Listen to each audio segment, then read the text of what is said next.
Greetings, dear listeners. My name is Serikbayev Syrym, and today our broadcast is dedicated to critical analysis of words and concepts, inspired by Ludwig Wittgenstein. Since the moment human beings started to talk, speech had great impact on man.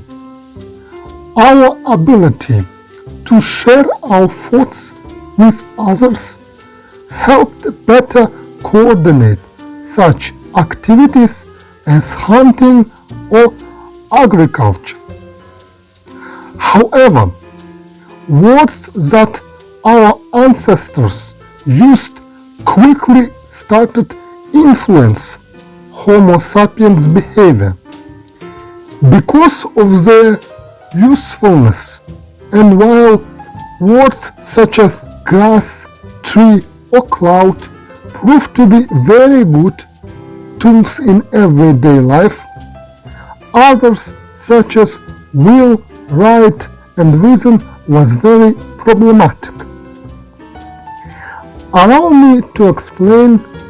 We humans are very good at distinguishing and categorizing things we can touch, see, or measure, but very bad when it comes to symbolic concepts like soul, rationality, time, and others.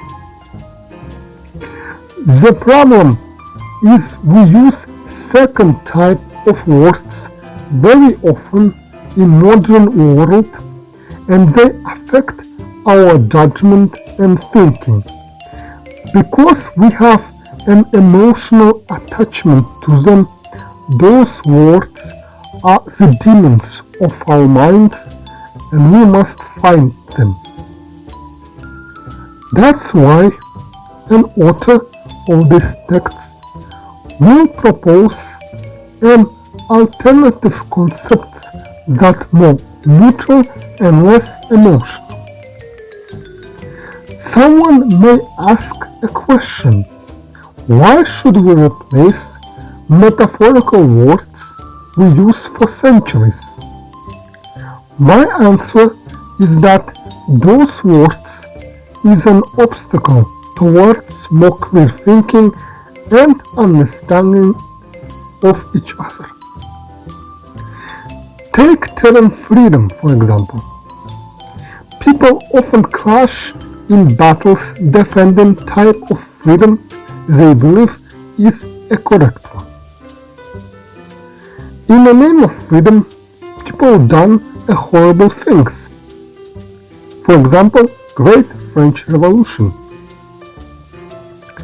That's why it is very important for us to clean our brains from such dangerous things. If we continue our inquiry about concept of freedom, we can hear 1,000 voices of different parties saying that their definition of freedom is a true one. For example, proponents of negative freedom says freedom is non-intervention, while positive freedom defenders says freedom is fulfillment of others. Instead, we should concentrate on restrictions. Unlike freedom that have 100 faces, restrictions as a term has a very clear definitions. Restrictions, limitations of our actions. So instead of thinking what kind of freedom exists, we should focus on what types of restrictions we face in every day, and can we overcome them, and should we do it And if someone put restraints on us, are justified or not? Power is another chameleon word that both excited and terrify us. Thinkers broke these spheres trying to find a strong definition of this ancient concept. The most common definition of term power is influence. But even that is a problem, because influence is also a very loose word. I change other man's behavior because I use force or manipulation, or I just bribe them. Instead, term compliance is more preferable than power. Again, it has a very clear definition: following someone else's goals. If we agree using that word, then we must shift our perspective from the person who demands the loyalty to one who is loyal. Why people listen and do exactly what others tell them to do, even if they can ask to do horrible things like murder. Let's examine concept like space. Nobody really knows what that means. Emptiness, where things located, or location of those things. So instead, we should use term distance between objects.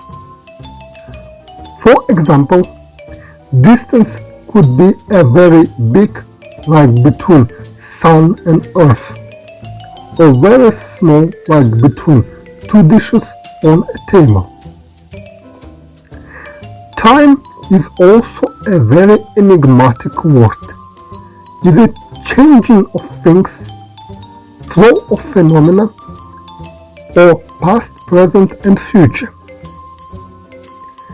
Maybe the word span of existence would be more appropriate.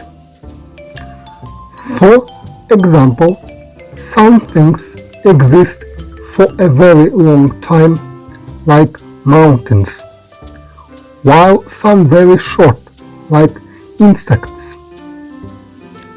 Also worth mention is that if we observe our reality, we can see that past is gone. Future does not exist yet. Only present moments with remains of the past is available to us. Also, some phenomena is repeating, like rising sun, season cycle, and so on. And now our broadcast is over. Please subscribe to this channel. That was your host, Serikbayev Syrym. Goodbye.